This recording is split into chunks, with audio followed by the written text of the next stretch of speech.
Apareçam dragões, eu sou o Lord Bionius do Condado do Nerd? Condado Nerd?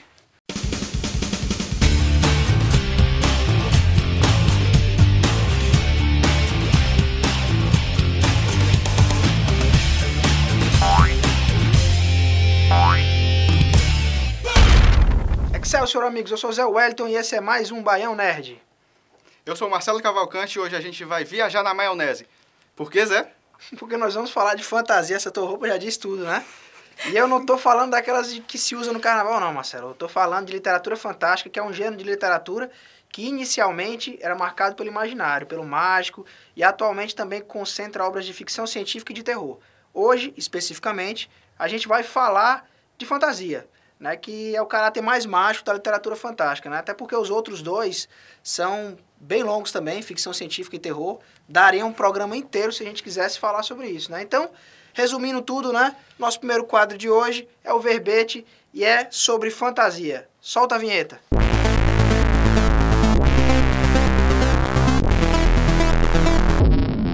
E no verbete literatura fantástica de hoje, a gente trouxe uma convidada, alguém que provavelmente leu muito mais do que a gente, que é a Joana Valéria. Olá. Tudo bem? Tudo? Ela não tá com vergonha não, né? Não, Não. não muito. Não, ela disse que não está com vergonha. Quando ela tá com vergonha é pior, né? Não, É. não. Tranquilo. Né? E Marcelo, o que é que a gente pode começar falando aqui hoje? Bem, a gente vai falar hoje de fantasia que faz muito sentido, porque os livros desse gênero estão sempre entre os mais vendidos, mas também existe uma obra que praticamente impulsionou tudo que veio depois, né? Ela não foi só a primeira, mas é provavelmente a que mais influenciou os autores de hoje. Estamos falando de Senhor dos Anéis. Escrito entre 1937 e 1949, a trilogia do Senhor dos Anéis contém os livros A Sociedade do Anel, As Duas Torres e O Retorno do Rei. A história narra o conflito contra o mal que se alasca pela Terra-média através de lutas para evitar que o Anel do Poder volte para as mãos do seu criador Sauron, o Senhor do Escuro. É o isso Senhor do mesmo. Escuro É mesmo? o Senhor do Escuro mesmo, né? Senhor dos Anéis, cara. Senhor do Escuro? Não tem como a gente falar de... Só que é das trevas mesmo, né? Não, é Senhor do Escuro. Eu não sei, é das trevas? Acho que é das trevas. Tu lembra, Valéria, se era do escuro ou era das trevas? Era escuro mesmo. É do escuro Não mesmo. das trevas. Ah, A treva escura é tudo a mesma coisa, É. né? É preto. agora, o que é que a gente pode falar do livro O Senhor dos Anéis, né? Foi lançado na Segunda Guerra Mundial, né? Foi o período que ele foi escrito, na verdade, né? Segunda Guerra Mundial. Na época que ele foi lançado, ele não fez tanto sucesso, né? Você conhece alguma coisa do Senhor dos Anéis? O que é que você lembra do Senhor dos Anéis? Olha, a gente não vai falar dos filmes ainda, só do livro. Não lembra muito. Não lembro muito, mas para poder ler o livro precisa ter uma paciência excelente, Que é grande. porque é muito grande e também a linguagem é bem difícil. Eu acho até que a linguagem ela faz uma mistura de duas coisas, né? Ela é difícil, ela é rebuscada. Porque é antiga. Porque é datado o livro, né? Isso. Você lê hoje, você sente que ele é um livro que ele está um pouco datado, né? Isso, e Né? muito grande também, né? É. Como o Marcelo já falou. E tem uma coisa que me incomoda muito no livro, não sei se você lembra quando você leu, né?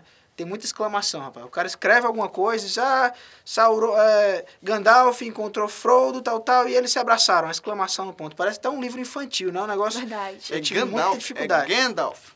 Gandalf. Ah, pronto. Você fala inglês Gandalf. britânico, eu falo inglês sobralense, né? Aí Eu você mais fala pro lado da Gandalf, né? América, eu sou mais britânico. Ah, Tá tá certo. certo. Ó. Olha, tá vendo? A roupa é certo. quase um soldado britânico medieval da Tábua Redonda, né? Vamos lá. Mas o livro, tu chegou a ler, Marcelão? Bem, eu só assisti os filmes. A gente vai falar E sobre... também assisti o desenho animado da Disney, que foi lançado já... Ah, mas que interessante. Isso, há um bom tempo. Sendo que ele... Assim, os gráficos dele deixaram muito a desejar. Também pela época, né, que foi lançado. Até esqueci a época que ele foi lançado, mas... Antigo, eu lembro desse Bem desenho antigo, bem animado. antigo. Eu cheguei a assistir ele ainda em VHS, na época, né? Mas conta praticamente só a primeira parte, que é a Sociedade do Anel, e em desenho. Mas os gráficos deixam muito a desejar, como eu falei, né? Eu acho que o que chama mais atenção hoje em dia não, né? Mas o que chamou muita atenção do Senhor dos Anéis foi o modo como o filme foi feito Mas a gente vai... Guarda aí. A gente vai falar sobre o filme já. Eu tá Ok. falando desenho animado, né? Desenho É bom animado, falar, pulei pro antes de filme. começar a falar dos Isso. filmes, né, da estrutura um pouco do livro, né? Muito do que foi a estrutura do livro influenciou principalmente o RPG que a gente tem hoje em dia, né? Verdade. O Senhor dos Anéis, então, é uma coisa que lembra muito RPG, né? RPG, se você for ver o nome do primeiro livro, A Sociedade do Anel, a gente tem um grupo de pessoas, de seres, de raças diferentes, que eles têm um objetivo, né? Que é derrotar o Sauron, né? Que é do obscuro, do negro, o que seja o que for o Senhor Obscuro, né? E eles juntam, né? E é uma campanha de RPG, né? E pra quem não sabe o que é RPG, o que é que seria RPG? Algum de vocês quer falar pra mim, Marcelo? Bem, o que é RPG? Geralmente o pessoal confunde com... Reeducação postural global, não é isso, não tem a ver com fisioterapia. Não. Nada mais é do que um jogo de fantasia onde um grupo, né, se reúne em volta de uma mesa para viver junto com jogos de tabuleiro também e narrados por um narrador, um mestre. Narrador, né? Mestre, tem que ser mestre para narrar. Então ele praticamente vivencia o jogo sendo dentro da narrativa do mestre, né?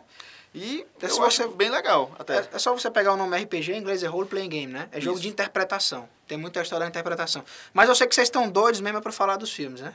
Então, não dá para negar a importância que o Tolkien teve em tudo que é de fantasia, né? Principalmente depois que foram lançados os filmes baseados nos livros, né?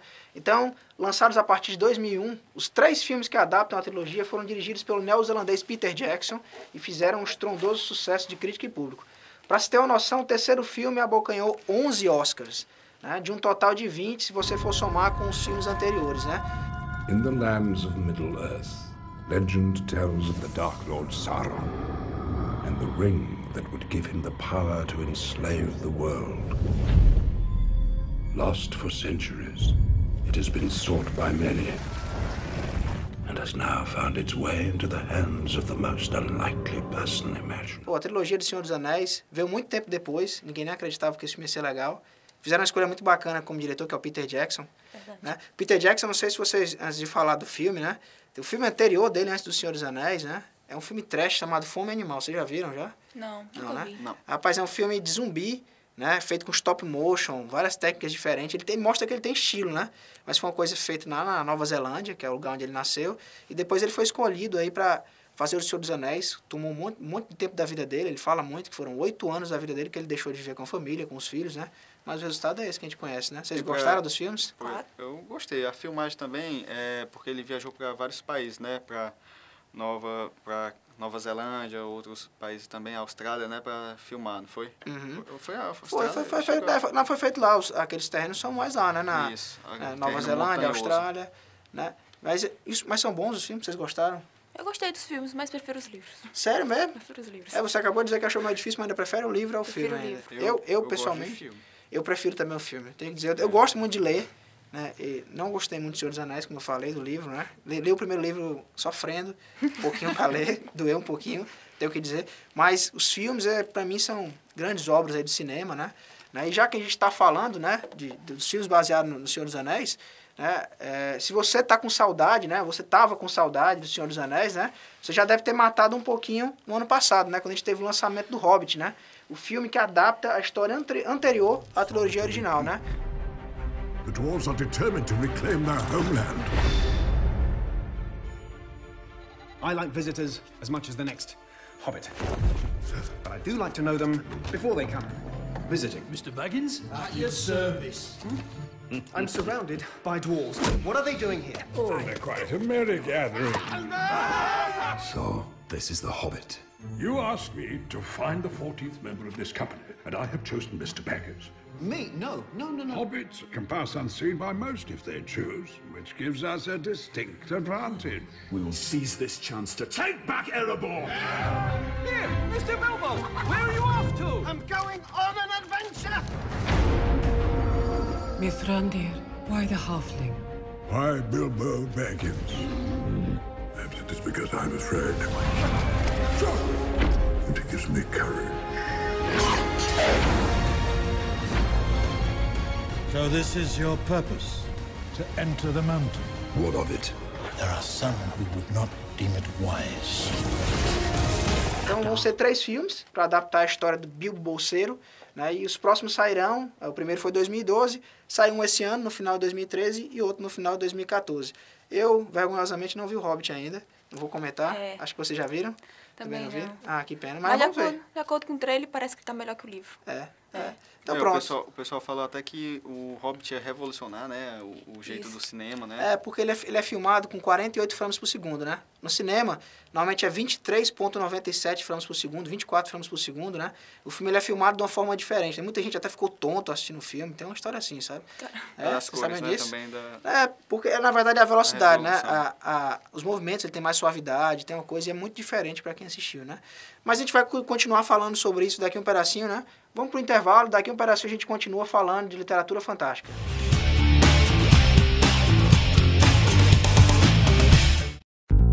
Sobral Meu Canto, um programa que retrata o cenário da música cearense com foco em artistas sobralenses desvendando os talentos da região. Exibido às terças-feiras e com reprise ao longo de nossa programação. Assistam o programa Interage em Foco, um programa que abrange temas de cunho regional. Fala sobre educação, cultura, lazer e atualidades. Interage em Foco, um programa interativo que conta com participações de vários profissionais das mais diversas áreas. Exibido às sextas-feiras, com reprises ao longo de nossa programação. Esperamos você! Apresentação, Lívia Molibe.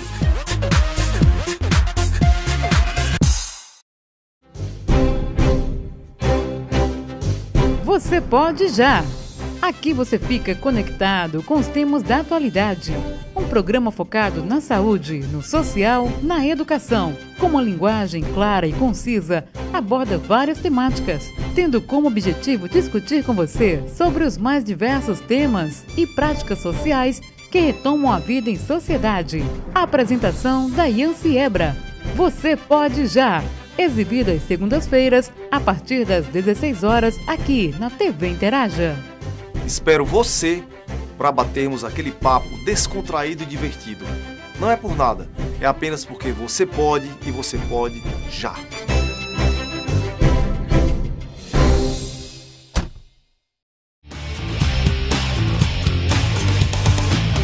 Voltando com o Baião Nerd, a gente continua falando de literatura fantástica e um autor de sucesso e fã, confesso, do Tolkien, né, que é o autor do Senhor dos Anéis, que a gente falou no primeiro bloco, é George R.R. Martin, que é escritor da saga Crônicas de Gelo e Fogo, mais conhecido no Brasil pelo nome de seu primeiro livro, A Guerra dos Tronos, que foi lançado em 96.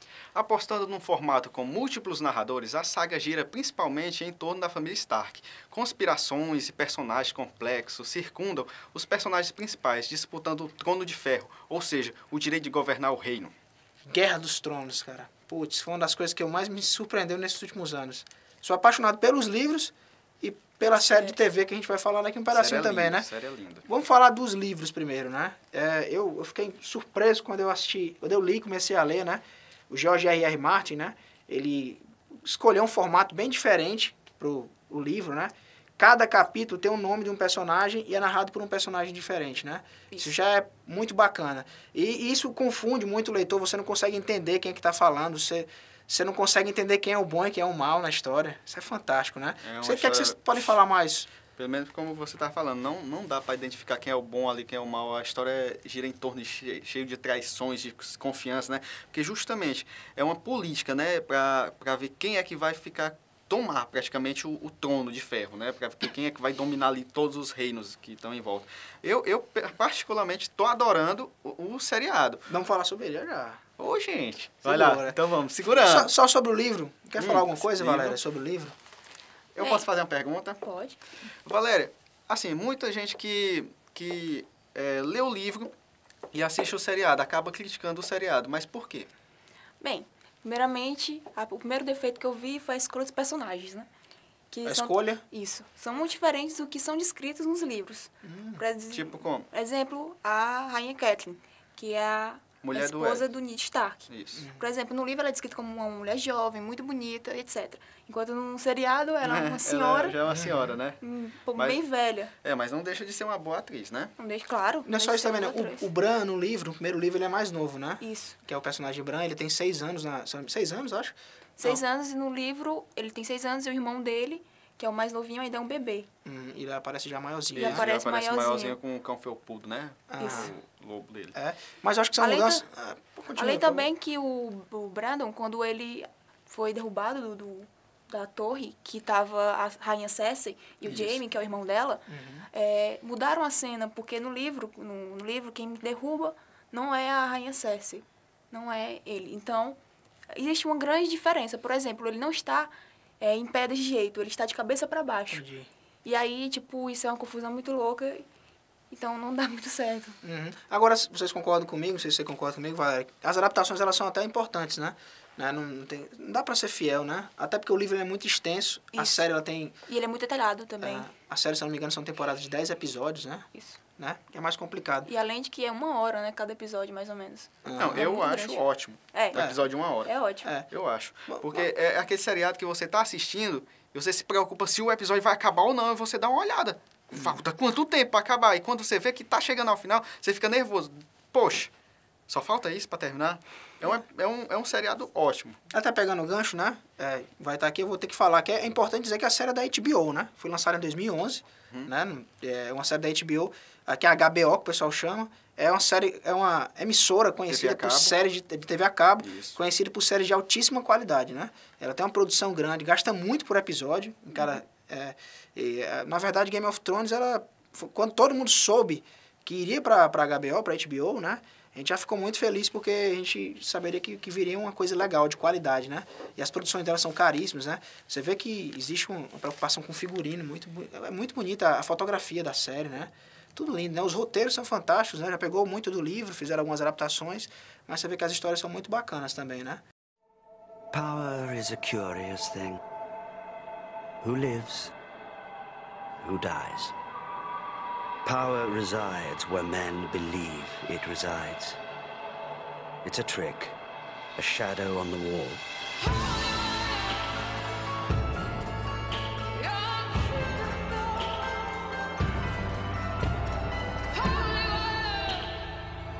Sometimes I wonder if this is the price for what we've done. É uma série que é uma recomendação máxima aí pra vocês. Em março, tá voltando pra sua 3ª temporada, né? Então é bom a gente falar, né? Tem 2 temporadas de 10 episódios e daqui um pedacinho tá saindo aí a 3ª temporada, né? Isso, que praticamente vai ser um sucesso. Sendo que a série já é um sucesso mundial, né? Eu acho que tem pelo modo que terminou a 2ª temporada, que não vou aqui soltar um spoiler para quem não assistiu, mas tá ótimo. Eu acho que dá pra dar aquela sensação de ansiedade, né? O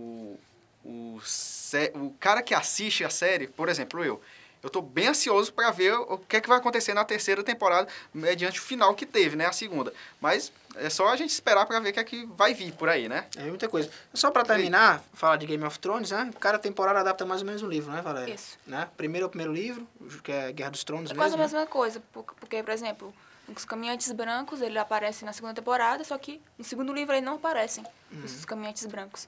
Então, só esperar mesmo aí. Na ansiedade, né? Eu posso fazer mais uma pergunta? Só uma perguntinha? Não deixa, pode fazer. Caminhantes Brancos é o que mesmo? Aquilo é um zumbi, é um morto-vivo, é uma alma, um fantasma? Bem, por enquanto, só são selvagens, que eles são ressuscitados, né? E eles vão atrás, ficar perto da muralha, que é uma das principais coisas do Game of Thrones. Né? Que eles vão querer invadir, só que eu não posso contar. Não pode dar spoilers. Assistam. Né? E para fechar esse bloco, uma nova saga literária vem chamando a atenção e promete tomar o lugar dos fãs de Harry Potter e também de Crepúsculo.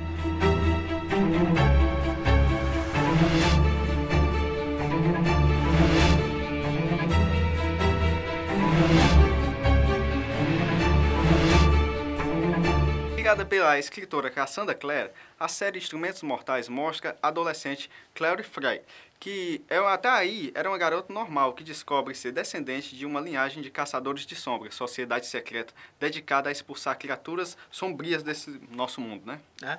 Marcelo, tu adora essa série, né? Eu tô gostando. Por que é interessante? Por que essa série pode ser interessante? Né? Estão se falando aí que é o substituto do Crepúsculo, né? Fala de adolescência. Tem a história dos problemas de adolescência também, esse livro, fala isso. Tem muito adolescente no livro também. Tem as crises que adolescente tem com aquela questão de paixão também. Mas tem é meloso? Paixão, é meloso? Tem, só que é muito, muito, muito melhor que Crepúsculo. Não é tão meloso, não. Não é meloso. Tem batalha, tem magia, tem monstros. Isso, o que capta também os fãs de Harry Potter, né? Já que ele mexe com essa questão de magia também, de criaturas de outro mundo. E não só como Crepúsculo, que só mexia com vampiro, humano e lobisomem. Esse agora mexe também com anjos, vampiros, lobisomem, dentre outras raças também da escuridão. O livro fala praticamente de raças, né? De seres humanos nascidos entre uma fusão ali de... Tempo. Não é uma fusão de tempo, não. E uma mistura entre anjo e ser humano, tudo, que nasce o quê? Curiosidade, os Néfilins. Só que uma curiosidade, o personagem principal, ele não acredita em anjos. No livro não aparece anjos. Pois é, ele não acredita. Mas ele mesmo faz parte dessa sociedade eles são chamados de secreta. Néfilins. Isso, Néfilins. E eles fazem parte dessa sociedade secreta que acabam eliminando vampiros, lobisomens, criaturas da sombra, fantasmas, o que seja que entrar no caminho deles. O que diferenciou do Crepúsculo é a ação, praticamente, né? A forma da ação tudo. que tem. Eu acho tudo. Diferenciou tudo do Crepúsculo. É o jeito de escrever. Eu não vi o livro ainda. É legal o jeito da muito Cassandra Clare, não? Cassandra Clare. Tem uma coisa que eu achei super interessante, né? A sinopse, né? Eu vi lá. O nome da personagem principal é Claire Frey. Né? E o nome da autora é Cassandra Clare. Tem alguma coisa de autobiografia? Tem. Ela dizendo numa das coisas que ela queria se assistir a personagem. Livro. É por isso que ela colocou o nome parecido com ela. Cassandra Clare e Claire Frey. Tinha percebido isso, não? Frey, eu não consigo falar o R por causa da dicção. Por causa da dicção, minha língua trava. Frey. Entendi. E, meus amigos, sucesso nas livrarias não demora pra ir pro cinema, né? About monsters, about nightmares. Legends whispered around campfires. All the stories are true.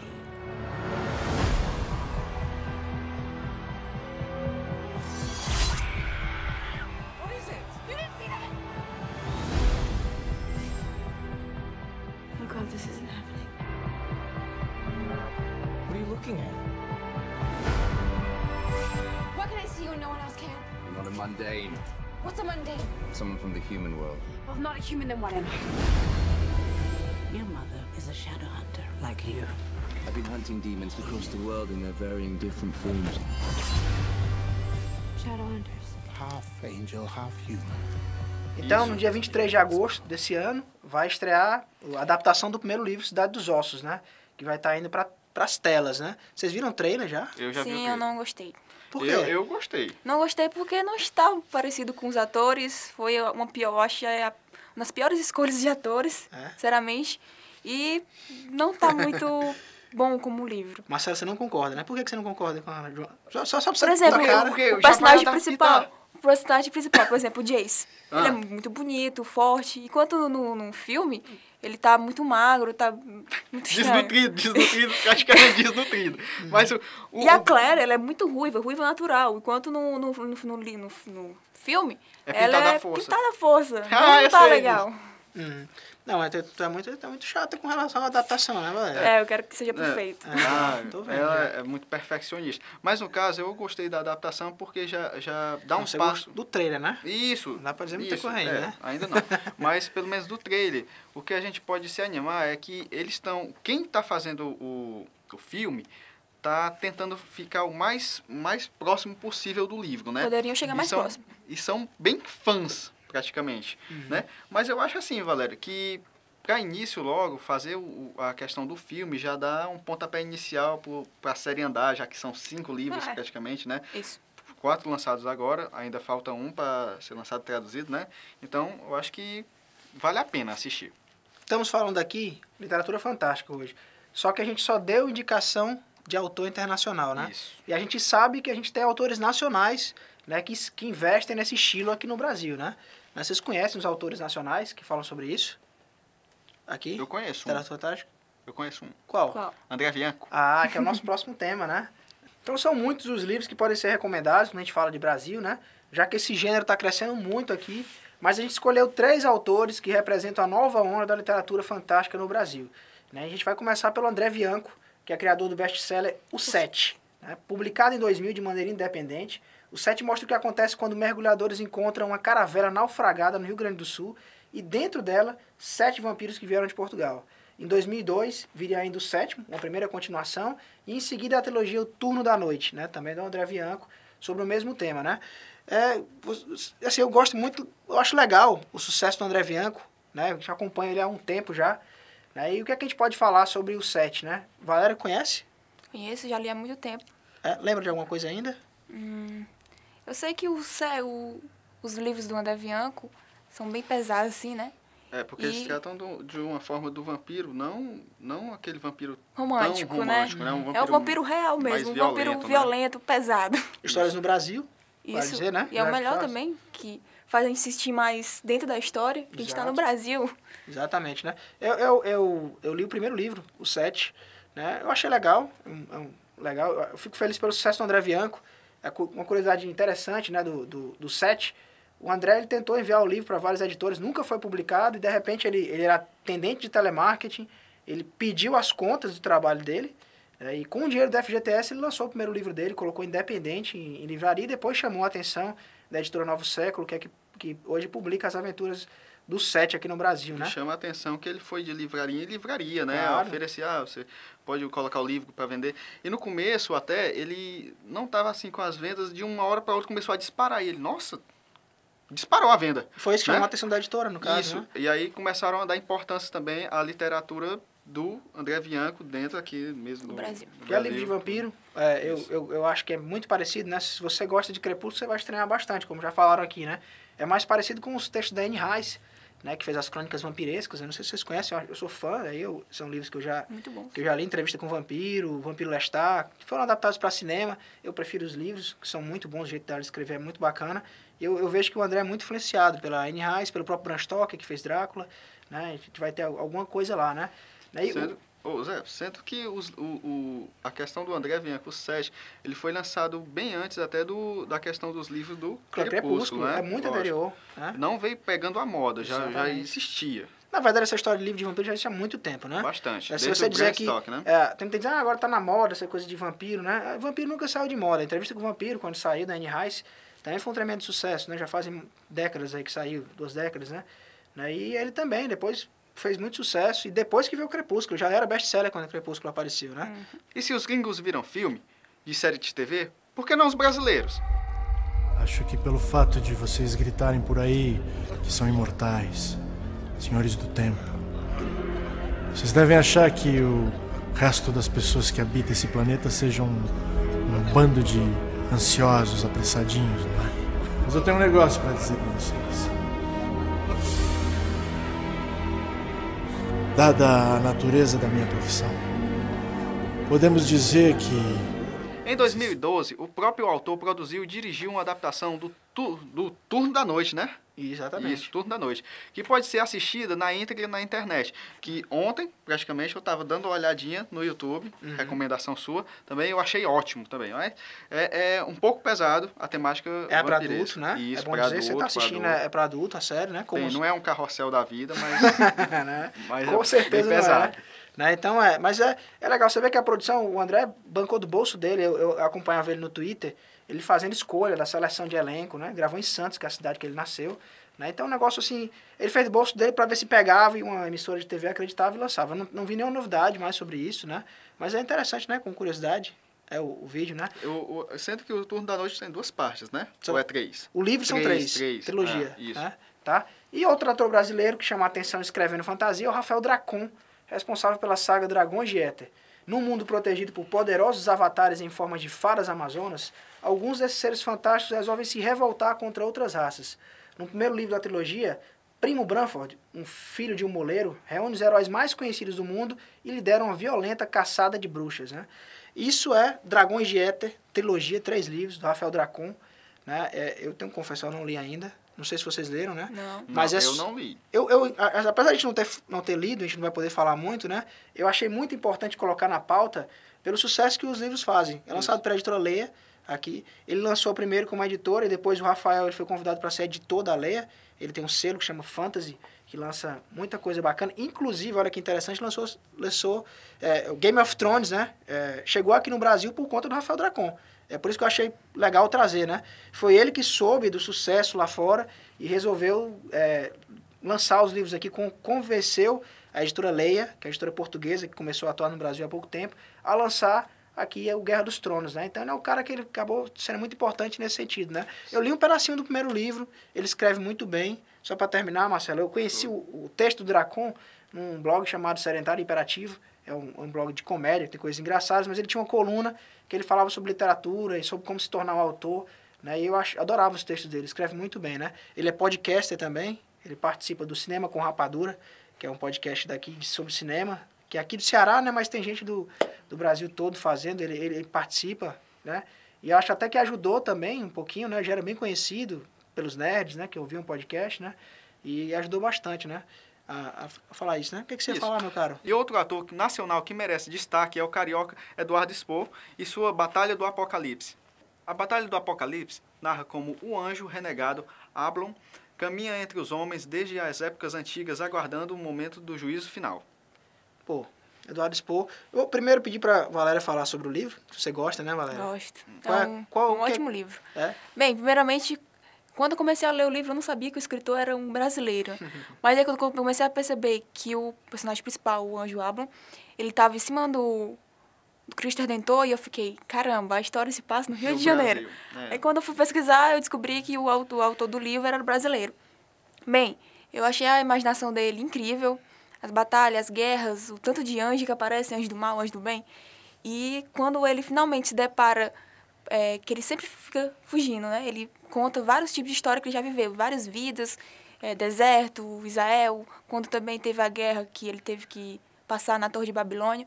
Eu achei incrível. E também o segundo livro, que também baseado um pouquinho na Batalha do Apocalipse, é o Filhos do Éden. Só que não é uma continuação, não né? é uma continuação. Pega o mesmo universo, a mesma ideia, mas a história começa uma história nova, né? No Filhos do Éden, a Batalha do Apocalipse é como se fosse uma lenda. É como se fosse uma coisa vivida e não vivida ao mesmo tempo. Eu recomendo esse livro. Vai sair agora o segundo, né? Se não me engano, é o Anjo da Morte. Eu acompanhei ele no Facebook, o Eduardo Spohr, né? E acho que ele já tá quase saindo, ele mostrou já uns estudos de capa, já tá pronto, né? O Eduardo também tem uma história interessante, né? A história da publicação dele, né? Acho que a galera deve conhecer. O Eduardo também é podcaster, né? Ele participa de um podcast chamado Jovem Nerd, né? Que é talvez o podcast aí mais escutado no Brasil, né? Pra quem não sabe, podcast é um programa de rádio gravado, né? Acho que vocês devem saber. Jovem Nerd, que é do Nerd Office, né? O Jovem Nerd tem vários programas, o Nerd Office, que é um videocast, né? E o Eduardo, ele participa já do podcast há muito tempo, né? Você percebe que ele é um cara que entende muito de história. Eu tenho quase certeza que ele é formado em história, talvez eu esteja errado, que ele entende muito de história. E ele coloca todos esses conhecimentos a favor dele no livro, né? Escreve muito bem, né? E a Batalha do Apocalipse, primeiramente, né, foi lançado de forma completamente independente, né? Ele mostrou pro o Jovem Nerd, pro Azaghal, que são os caras do podcast, que ele faz parte, e ele tinha dito que algumas editoras tinham dado não, e queriam que ele lançasse, eles falaram, vamos lançar a gente mesmo. E o site Jovem Nerd criou um selo, que era o Nerd Books, só para lançar o livro, né? E eles se espantaram que em coisa de uma semana, a primeira tiragem tinha esgotado, né? Vendido só pelo site, né? Foi um sucesso instantâneo pela internet. Fizeram a segunda tiragem, novo sucesso, né? Mais tiragens curtas, sem ir para a livraria, vendido só no site do Jovem Nerd, né? E aí isso chamou a atenção da editora Record, né? Do Ciro Verus, né? Que depois lançou a Batalha do Apocalipse aí já para todo o Brasil, virou best-seller depois. Depois, na sequência, lançou Filhos de Éden, que você falou, que também é best-seller, né? Então tem essa história muito bacana também, né? Tem o Eduardo Spohr, um grande vencedor também, e um grande escritor, né? Uma curiosidade, ele disse que uma das maiores influências sobre a Batalha do Apocalipse é Cavaleiros do Zodíaco. Eu não sei onde é que tá os Cavaleiros do Zodíaco. Não sei se você viu, Valéria. De animais? Eu não consigo ver. Talvez. Mas ele mistura várias religiões, né? Tem uma coisa assim, isso, né? De repente tem alguma coisa, né? Mas o que a gente pode falar, então, mais sobre isso, né? Literatura fantástica é bom só para comentar para os colegas, né? Se vocês ficarem sabendo, a gente tem muita coisa acontecendo no Brasil de literatura fantástica, né? Tem 3 editoras, né, que são editoras pequenas aqui, que é a editora Draco, a editora Estronho e a editora Tarja. Só para falar de 3, né? Tem mais, né? Que lançam muitos autores nacionais. Então a gente está fervilhando aí, a literatura fantástica brasileira tem muita coisa sendo lançada, né? Se você colocar aí no Google, vai aparecer muita coisa bacana, né? E a gente poderia passar horas falando sobre isso, falando sobre outros livros que a gente adora, né? O nosso tempo está acabando, né? E aí eu pergunto, né, para você, telespectador, quais são os livros que você está lendo agora? né? E, Marcelo, como é que os espectadores podem responder essa pergunta pra gente? Bem, muito fácil, Zé. É só acessar a fanpage do Baião Nerd, que está aparecendo agora aqui na tela. Deve estar aparecendo e vai aparecer, né? Bem, ou, se preferir, enviar um e-mail para o endereço que está aparecendo também agora na tela. E se a caligrafia for bonita, né, Marcelo? Pode ser até que a gente lê no próximo programa, né? E a gente vai ficando por aqui. Valéria, obrigado pela sua presença. Você quer dar um alô aí? Fala só rapidinho, você faz parte do FAMS, né? Isso. O que é o FAMS? Só o pessoal ficar sabendo. FAMS é o Festival de Anime e Mangá Sobrolense. Meu parceiro aqui também é do FAMS, né? Um dos diretores. E apresenta vários tipos de coisas, no mundo otaku e também no mundo nerd. Pronto. Vamos ter esse ano. Em breve a gente vai falar mais sobre isso aqui, né? Com certeza. Em breve, qualquer dia, a gente vai bater na temática Mulheres dos Sonhos de Nerds. Que praticamente é a mulher dos sonhos dos nerds. É sempre a mulher que gosta de literatura. Games. Games. Você gosta de games? Claro. Gosta de literatura? Claro. Gosta Então, de você é nerd, artes desculpa. marciais? Sim. Pronto. Eu acho que qualquer dia vamos falar de mulheres dos nossos sonhos. Então, pessoal, até a próxima, humanos. Tchau!